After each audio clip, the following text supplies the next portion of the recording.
গৈ গৈ বহাগে পালেহি ফুলিলে ভেবে লতা কইনো থাকো মানে উৰকে নপৰে ৰঙালী বিহু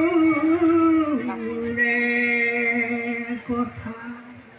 পৰম শ্ৰদ্ধাৰ বিহুপ্ৰেমী ৰাইজ আৰু এই অনুষ্ঠানটি অনুষ্ঠিত কৰা কেন্দ্ৰীয় ৰঙালী বিহু কমিটিৰ সদস্যসকল আৰু ইয়াত প্ৰতিযোগিতা কৰিবলৈ আগবাঢ়ি অহা অতিকে মোৰ আদৰৰ শিল্পীসকল, মৰমৰ ভাই বন্ধুসকল, ভগ্নীসকল, সকলোলৈকে মোৰ নতুন বছৰৰ শুভেচ্ছা আগবঢ়ালোঁ। আজি আমাক হুঁচৰি বিহু আৰু মিচিং বিহু এই দুইটি বিষয়ে উদ্বোধন কৰি দুফাটি ক'বৰ কাৰণে আমন্ত্ৰণ জনাইছিল। আমিও আহিলোঁ, কাৰণ আগৰ পৰা এই কেন্দ্ৰীয় কমিটিৰ লগত আমি জড়িত হৈ আছোঁ। বৰ্তমান তেখেতসকলে আমাক যিটো হেঁপাহেৰে আমন্ত্ৰণ কৰি আনিলে, আমি স্বাস্থ্যজনিত কাৰণত সিমানখিনি বিষয়ে আপোনালোকক বহলাই ক'ব নোৱাৰিম আৰু সময়ও নাটিব। তথাপিতো এই ক'লোৱেই নহয়, কৈনো কৈ থাকিলে উৰকে নপৰে ৰঙালী বিহুৰে কথা। এইখিনি কথা কৈ থাকিলে আদি অন্ত ইয়াৰ পাবলৈ নাই। এই বিহু ভাগ কেতিয়াৰ পৰা কোনে কেনেকৈ উদ্ভাৱন কৰিলে সেইখিনি বহুতো কথা, সেইখিনিলৈ আমি নাযাওঁ। বৰ্তমান হুঁচৰি বিহু সম্পৰ্কে দুআষাৰ ক'বলৈ আগবাঢ়িছোঁ।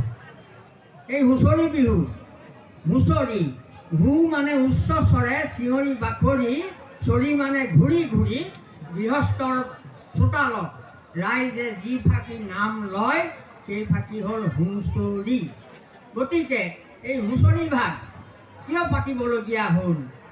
এই বসন্ত কালৰ যি ভাগ বিহু, কৃষিভিত্তিক বসন্ত উৎসৱ বুলি আমি জানো, অতীজৰ পৰা, বোপা ককা দিনৰ পৰা, তাৰো আগৰ পৰা এই বিহু ভাগ চলি আহিছে। কাৰণ ই কৃষিভিত্তিক, কৃষিৰ কাৰণেহে। আৰু ইয়াৰ লগত যিখিনি বিহু বুলি নাম সংযোজন হৈ আছে, সেইখিনি বসন্ত কালৰ যিখিনি উন্মাদনা, সেইখিনি বিশেষকৈ ডেকা ডেকেৰীসকলে এৰিব নোৱাৰা এটি বিষয়।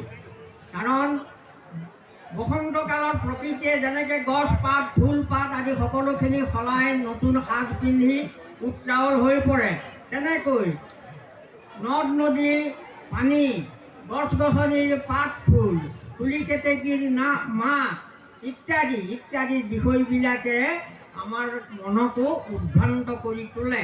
সেয়েহে আমি এই বিহু ভাগত সকলোৱে আনন্দেৰে, উৎসাহেৰে, হাঁহি মাতি এই ভাগ পালন কৰোঁ। কাৰণে ই ৰঙালী বিহু, ৰঙৰ বিহু। এনেৰে এই বিহু ভাগ আমি 7 দিন পাতোঁ। 7 দিনত এই 7টা বিহুক 7 বিহু বুলি ভাগ কৰা আছে।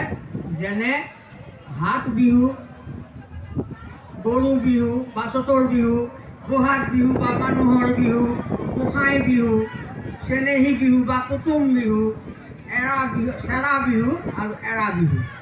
এইখিনি বিহু আমি ক্ৰমাগত হিচাপে পাতি আহি আছোঁ। এইখিনি কৰিবলৈ যাওঁতে আমাৰ গয়াসকলে আনন্দেৰে, উৎসাহেৰে কৰে কি, অতীজৰ পৰা এইটো কৰি আহিছে যে আমি অকল